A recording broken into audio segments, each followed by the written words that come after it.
दोस्तों नमस्कार। Supreme court में केजरीवाल की रिहाई को लेकर बहस चल रही है। केजरीवाल का ये कहना है कि उनका जो अरेस्ट है वो इल्लीगल है और दूसरी तरफ से ईडी का ये कहना है कि केजरीवाल के बगैर इतना बड़ा घोटाला हो नहीं सकता। और इसको लेकर चर्चा है, इसको लेकर बहस है सुप्रीम कोर्ट में कि आफ्टर ऑल केजरीवाल की जो दलील है उसको कैसे हैंडल किया जाए। और उसमें एक इंटरेस्टिंग एंगल ये भी आ गया है कि केजरीवाल क्योंकि आम आदमी पार्टी के मुखिया हैं, तो उनको चुनाव प्रचार की इजाजत देनी चाहिए, नहीं तो एज ए पॉलिटिकल पार्टी शायद उनका जो फंडामेंटल राइट है चुनाव में भाग लेने का और एज ए पार्टी हेड उसके प्रचार के लिए, तो कहीं ना कहीं सुप्रीम कोर्ट पे दबाव बनाने का प्रयास है कि केजरीवाल को बेल दे दी जाए। अब केजरीवाल को बेल मिलेगी या नहीं, आज हम इसकी चर्चा करेंगे। और क्या कारण है कि केजरीवाल के लिए मुश्किलें ज्यादा हैं और आने वाले दिनों में जिस तरह से संजय सिंह को बेल मिलने के बाद उन्होंने जिस तरह से बेल कंडीशंस का उल्लंघन किया, क्या वो भी केजरीवाल के लिए सिरदर्द बनेगा, इसकी आज हम चर्चा करेंगे। आगे बढ़ने से पहले आपसे निवेदन है कि आप इस वीडियो को शेयर कर लीजिए, इस चैनल को सब्सक्राइब कर लीजिए अगर अभी तक नहीं किया है। दोस्तों, इस समय जो बात चल रही है सुप्रीम कोर्ट में, और कल सुप्रीम कोर्ट के न्यायाधीश ने एक स्टेटमेंट दिया कि क्या केजरीवाल को चुनाव लड़ने के लिए हम इंटरिम बेल दे सकते हैं।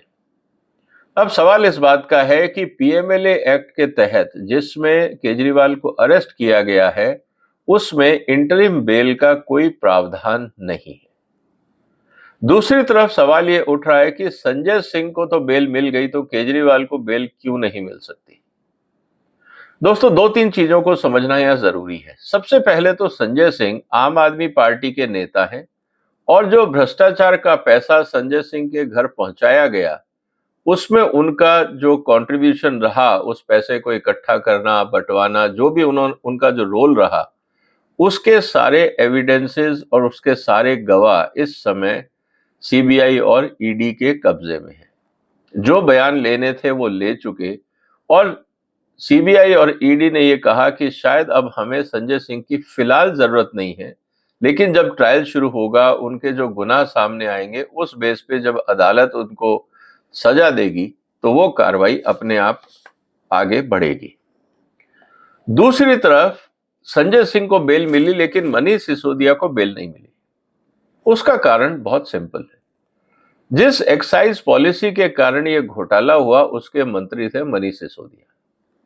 मनीष सिसोदिया मंत्री थे, उन्होंने पॉलिसी बदली और ईडी का और सीबीआई का कहना यह है कि अनधिकृत रूप से, अनऑथराइज रूप से इन्होंने पॉलिसी बदली। और पॉलिसी बदलने का कारण यह था कि जिस शराब माफिया से इन्होंने एडवांस में रिश्वत ली, अब उन्होंने कहा कि हम अगर आपको एडवांस में रिश्वत दे रहे हैं तो हमारा पैसा वापस कैसे मिलेगा, उनका पैसा उनको मिले, इसके लिए पॉलिसी बदली गई।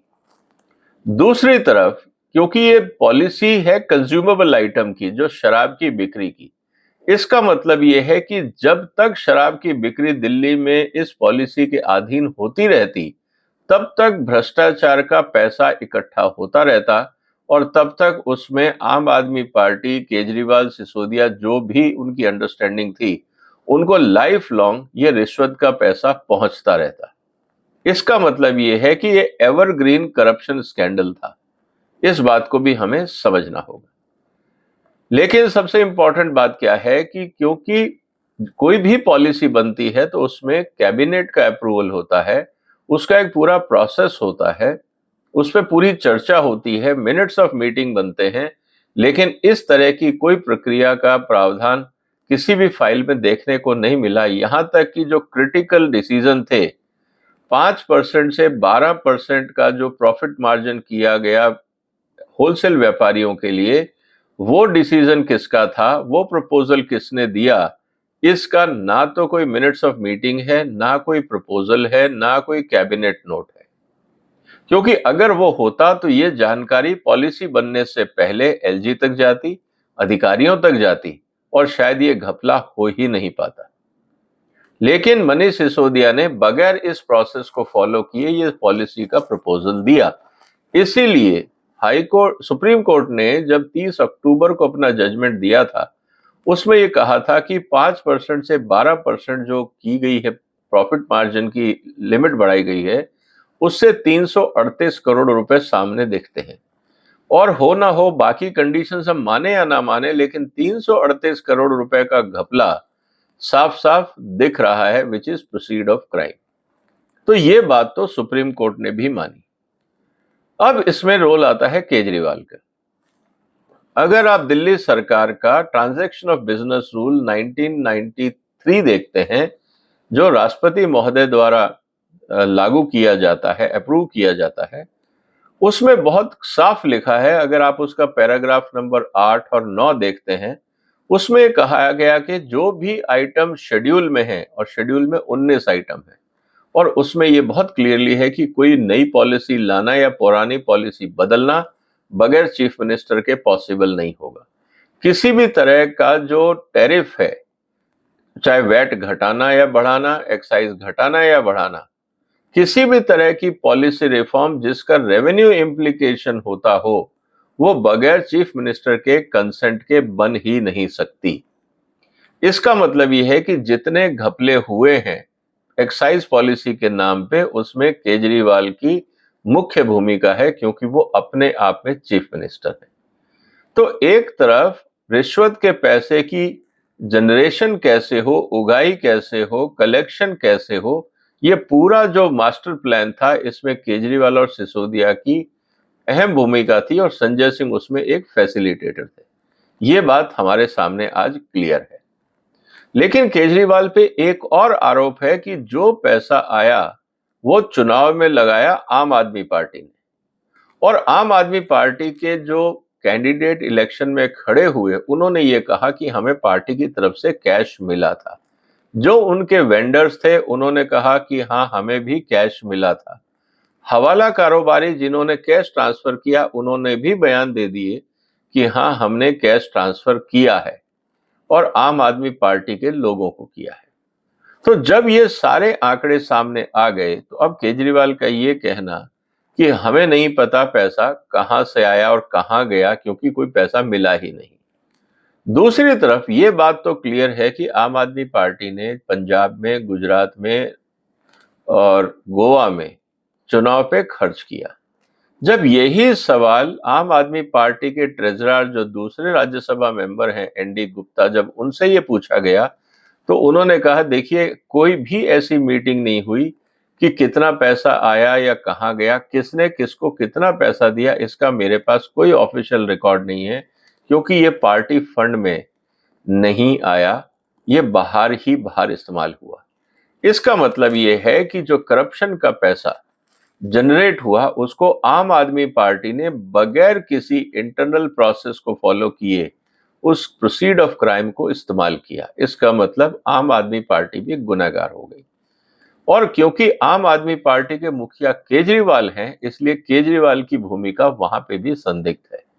तो दोनों तरफ से रिश्वत का इकट्ठा कैसे की जाए, इसकी पूरी प्रणाली का कार्यक्रम केजरीवाल ने बनाया, और रिश्वत के पैसे का इस्तेमाल कैसे होगा, यह पूरा कार्यक्रम भी केजरीवाल ने बनाया। इसीलिए केजरीवाल का जो क्राइम है वो बाकी लोगों से ज्यादा है।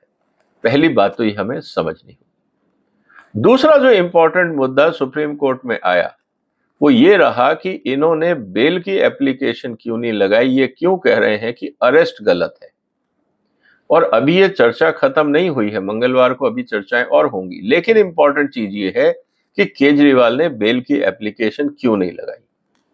दोस्तों, पीएमएलए एक्ट में जो सेक्शन 45 है, उसके हिसाब से जितने भी क्राइम होते हैं पीएमएलए में, वो कॉग्निजेंस है और नॉन बेलेबल ऑफेंस है। इसका मतलब ये है कि उसमें आदमी को अरेस्ट करना ही है, और क्योंकि प्रोसीड ऑफ क्राइम मिले या ना मिले वो अलग बात है, लेकिन जो घटनाक्रम है, जो सर्कमस्टांसेस हैं, जो एविडेंसेस हैं, और जो लोगों के बयान है, उससे पता लगता है कि जो केजरीवाल, उनके जो एक्साइज मिनिस्टर सिसोदिया, संजय सिंह, ये सब लोग और उनका जो पूरा गैंग है, करीब 52-55 लोगों के नाम तो आ चुके हैं, करीब 350-400 लोगों के नाम अलग अलग लेवल पे इन्वॉल्व हैं। लेकिन ये 52 लोग ऐसे हैं जिनका मैंने एक डिटेल में विद नेम वीडियो बनाया है, आप मेरे चैनल पे देख सकते हैं कि कितने आदमी थे केजरीवाल के भ्रष्टाचार गैंग में। ये पूरा वीडियो है, आप उसको सर्च करके डिटेल में देख सकते हैं। लेकिन इंपॉर्टेंट चीज जो है वो ये कि बेल की एप्लीकेशन क्यों नहीं डाली गई, उसका कारण बहुत सिंपल है।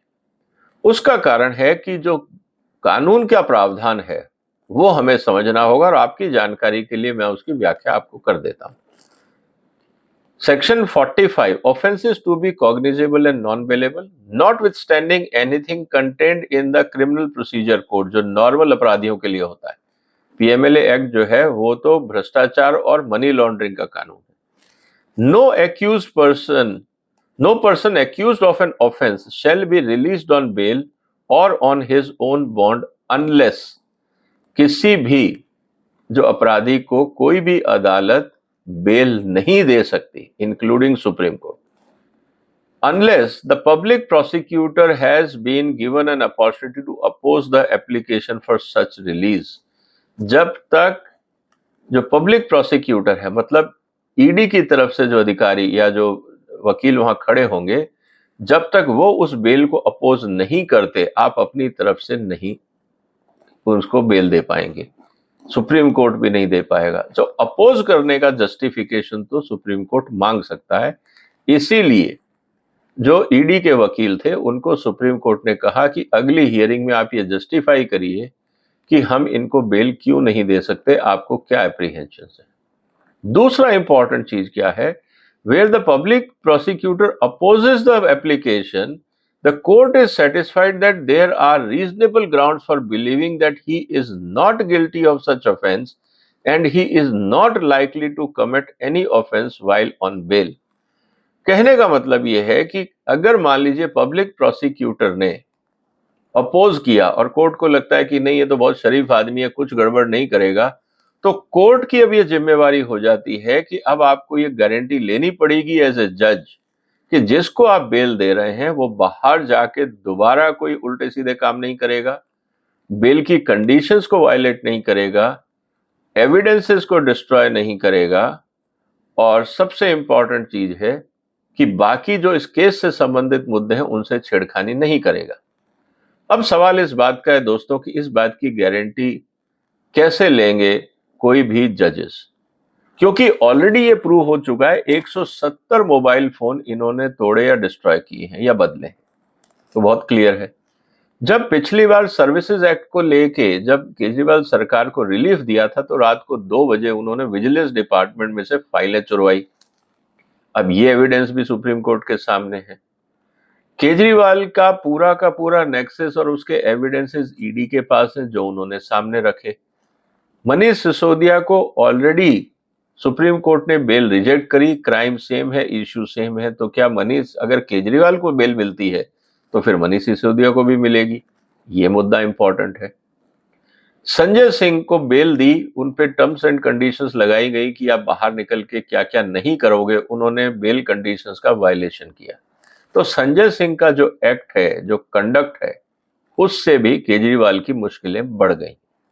और सबसे बड़ी बात कि जो इंटरिम बेल की बात की गई है वो है चुनाव होने तक, मतलब दिल्ली में 25 को चुनाव है, 23 तारीख तक प्रचार की प्रक्रिया रहती है। तो अगर मान लीजिए कि सुप्रीम कोर्ट बिल देगा भी तो ज्यादा से ज्यादा 23 शाम तक की। लेकिन इससे एक नई समस्या खड़ी हो जाएगी। इसके बाद जितने भी भारत की जेलों में कैदी हैं वो हर किसी ना किसी चुनाव में अपना पर्चा भरना शुरू कर देंगे और फिर वो कोर्ट में आएंगे कि जी देखिए हमारे को चुनाव लड़ने का अधिकार है, आपने केजरीवाल को छुट्टी दी थी, हमें भी दो। उस समय सुप्रीम कोर्ट या किसी भी कोर्ट के लिए ये मुश्किल होगा कहना कि हम इलेक्शन कैंपेनिंग के लिए छुट्टी नहीं दे सकते या बेल नहीं दे सकते। कहने का मतलब ये है कि क्या केजरीवाल के ऊपर सुप्रीम कोर्ट का रुख एक नई प्रक्रिया शुरू करेगा? क्या अपराधियों को बाहर निकलने का एक रास्ता दिखाएगा सुप्रीम कोर्ट का जो भी जजमेंट आएगा? ये चीज अब इंटरेस्टिंग हो गई। तो दोस्तों आप भी इस पे नजर बनाए रखिए, हम भी नजर बनाए रखते हैं। सवाल ये है कि क्या केजरीवाल को इंटरिम बेल मिलेगी, क्योंकि पीएमएलए कानून में तो ये प्रावधान नहीं है। इसका मतलब सुप्रीम कोर्ट के जजेस को अपने रिस्क पे ये डिसीजन लेना होगा। क्या जजेस इसके लिए तैयार होंगे? आपकी क्या राय है? आप अपनी राय कमेंट बॉक्स में लिखिए। इस वीडियो को शेयर करिए, इस चैनल को सब्सक्राइब करिए। फिर मुलाकात होगी एक और महत्वपूर्ण मुद्दे के साथ। तब तक अपना ध्यान रखिएगा। फिलहाल वंदे मातरम।